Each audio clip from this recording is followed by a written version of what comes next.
বিয়ে যে কথাগুলা, এই কথাগুলা জামাত ইসলামের জন্য ডিকশনারিতে আইছে। বেত্তমিজ, বেতাসির, বেয়াদব। জামাত যদি কোনো কারণে দেশে ক্ষমতায় আসে, এই দেশটা পাকিস্তান হইব। আপনারা একটা জিনিস বিশ্বাস করেন, এটা আমি বক্তৃতার জন্য বলছি না।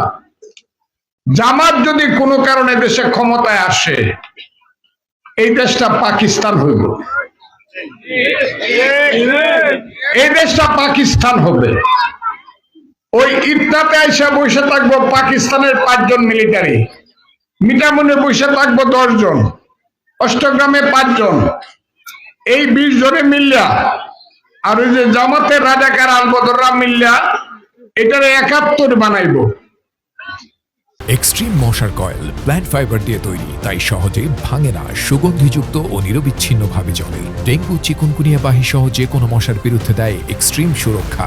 এটাকে পরাধীন দেশ বানাবে, রাস্তা দিয়ে হাঁটতে পারবেন না। ওই বাঙ্গাল কা বাচ্চা, তুই কবি নেই, আচ্ছা কই একটা লাথি মারবে।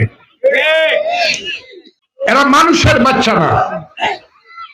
আল্লাহর দোয়াই লাগে, আমাকে ভোট দিয়েন না, আমি আপনাদেরকে না করি, কিন্তু এদেরকে ভোট দিয়ে দেশটারে পাকিস্তান বানায়া আমার মা বোনের ইজ্জত আর নষ্ট করেন, আমারে দিয়েন না। এদের চেয়ে খারাপ এই পৃথিবীতে কেউ জন্মগ্রহণ করে নাই। কয়েকদিন আগে কইছে তারেক রহমান প্রধানমন্ত্রী হইব, স্যার আমাদেরকে একটু সাথে নিয়ে। আর পরশুদিনের আগের দিন তাদের ছাত্র নেতা ডাকসুর বিপি কয় তারেক রহমানকে হাসিনার মতো লাঠি দিয়ে বাইর করবো। এত বেয়াদব হয় মানুষ? ও তো তারেক রহমানের সন্তানের সমান। তারেক রহমানের মেয়ে তো ব্যারিস্টার, তার চেয়ে অনেক বড়।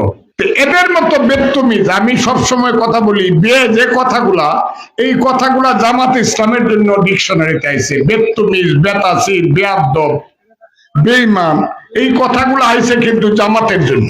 এদের বিরুদ্ধে ইলেকশন করতে হচ্ছে আমাকে। কি ইলেকশন হবে? ভোট যদি হয় 10% ভোট পাইবো কিনা কেউ বুঝে না। কয় পার্সেন্ট ভোট পাইবো, কে তাদের কর্মী, কোথায় কি।